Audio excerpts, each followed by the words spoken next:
Now I have some good news and some bad news about the native spoiler packs. More on that in the top story.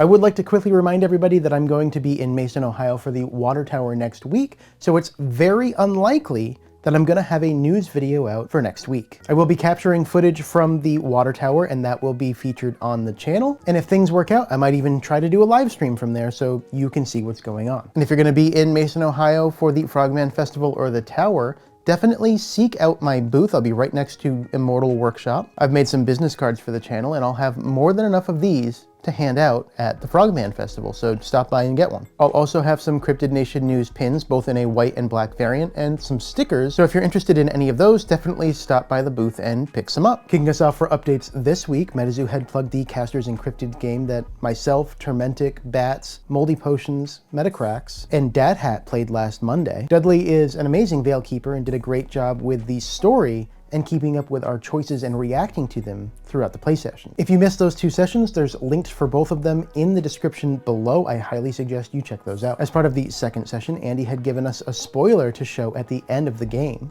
And this is a new equipment that I'm very excited for in Native.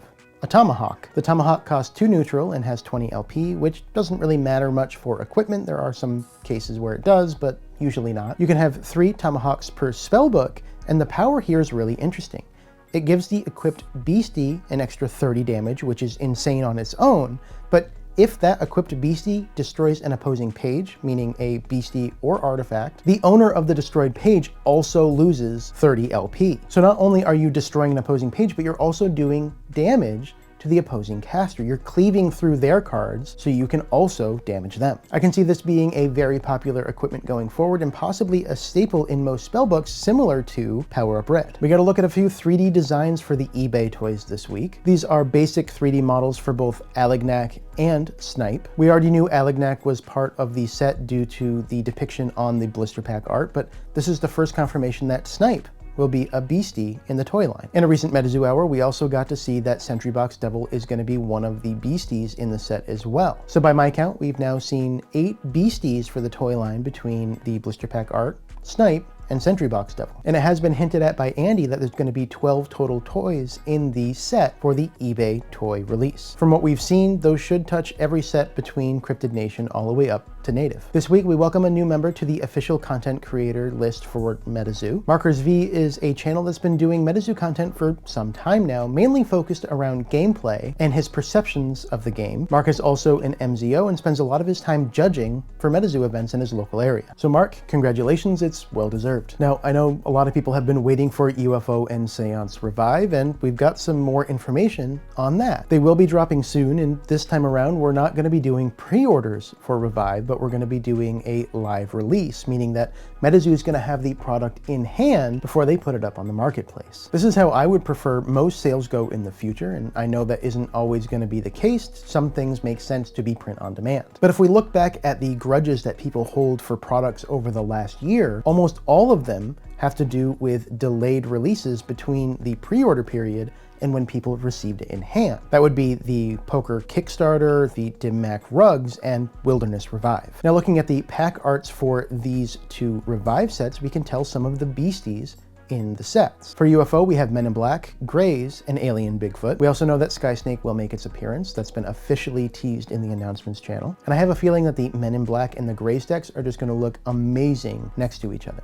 For Seance, we know that Walking Sam, Wingok, and Sentry Box Devil are among 3 of the designs for the decks. And on top of that, Andy let us know in chat that the Revive drop this time around is going to have custom deck tape. So if you're looking forward to Revive, we can expect those soon. Now, a very interesting drop, in my opinion, is the mini cards. We got some more information on that this week. We saw the official blister pack art for the mini set, and it is actually a TCG for Ants. I was right about that. The mock-up contains 6 packs, 1 from every set from Cryptid Nation all the way up to Native. On the top of the blister, we can see Bunny Man with his axe, and the bottom left features a beastie we haven't seen before. I believe this is a Tanuki, a beastie from Japanese lore, which is a Japanese raccoon dog. It's commonly depicted with the red scarf or beads, a Casa hat, a sake flask, and a leaf over its head. So when I originally saw this tease and I saw Tanuki, I was thinking 2 things. One, is Tanuki in a set before Yokai Island, Or are we actually going to be seeing this much later than we think? Well, I did get a chance to ask Andy in chat, and he said I need to get my eyes checked, and dropped an updated image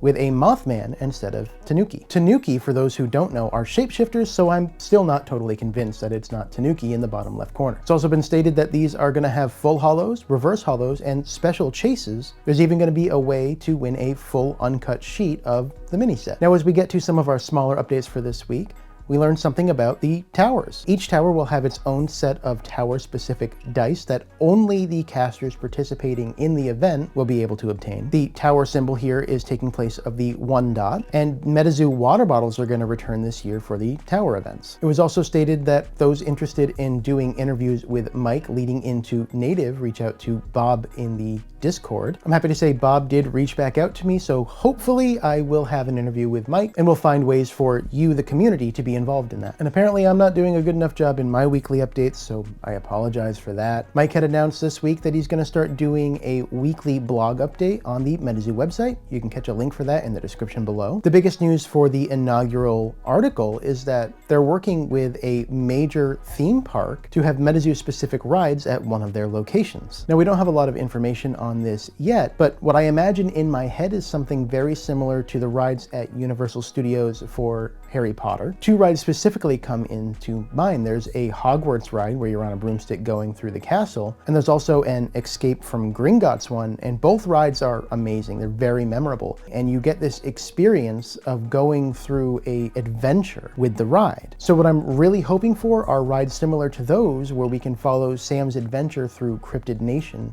as the veil is shattering as he's going to Loveland Castle and beyond. Now, as we talk about the top story here, we're going to talk about Collecticon Orlando. The event took place over the last weekend, and this is the first time that people are able to snag the Sam St. Clair promos that are going to be at every Collecticon this year. The first one is Sam at the baseball game. We've seen this a few times on the channel now. And as we get to new Collecticons, we're going to be following Sam's journey through Cryptid Nation. We did get a very small tease from Andy on the Dallas promo. We got to see the bottom of it. It's unclear exactly what this is depicting, but we do know that it's a different card than what was given out at Orlando. Now, unfortunately, the spoiler packs for Native did not make it to Orlando. That's the bad news. So I do feel bad for those that went to Orlando Collecticon specifically for the spoiler packs. They were also able to get a Sam St. Clair promo as well, so it wasn't a total loss. But the good news is for those who were concerned that the Native spoilers were going to be allowed to be used at the Water Tower. The Water Tower is this coming weekend, and that's going to be the first time that these spoiler packs are available. Since spellbook registrations and the event will have started by the time people have the spoiler packs, they won't be able to use them at the Water Tower. So for everybody that had concerns that the spoiler packs were going to be usable at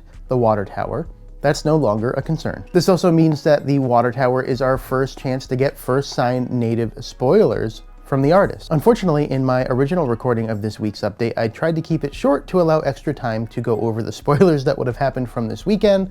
Since that didn't happen, we're just ending up with a short weekly update. So thank you for watching. Those of you who will be in Ohio next week, stop by and say hello. If you haven't checked out the most recent MetaZoo Hour, you can do that right over there, and I'll catch you in the next one.